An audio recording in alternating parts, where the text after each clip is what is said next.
There was a queen named Isabel who lived in the kingdom of Jadeville. Jadeville is a beautiful, lush green kingdom full of jewels and forests.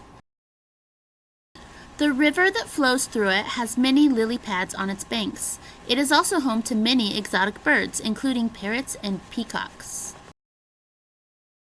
But this story isn't about those things, or even about Queen Isabel herself for that matter. This story is about what happened when she had to go into hiding after her husband, the king, was overthrown by his son, Prince Cyrus. Cyrus, as a child, was a spoiled brat who got everything he wanted. He was to be the king, so his dad and mom, the king and queen, brought him up with no rules and loads of luxuries. His mother would let him do whatever he liked. She never punished him at all. When he broke something, she just said, "Oh dear, poor little Cyrus," and bought him another toy. His father loved spending time with him too. They'd play ball together in the garden. They'd talk about how wonderful the world was and how much Cyrus was going to make their country proud.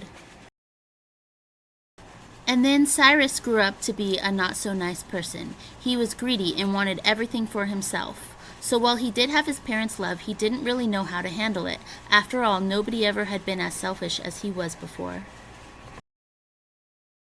One day, Cyrus began talking about how he could rule better than his parents. So he made a plan to overthrow his father. He gathered all the supplies that were needed and turned his idea into a plan. Soon enough, Cyrus had the army that he needed. Then he went off to attack the castle where his parents lived. He successfully killed his father and took over the throne. He banished his mother Isabel to go live in the forest in a tiny cabin with no running water. Now Cyrus was the king, and he was an extremely cruel king. He wanted all the riches for himself and wanted all of his people to bow down to him.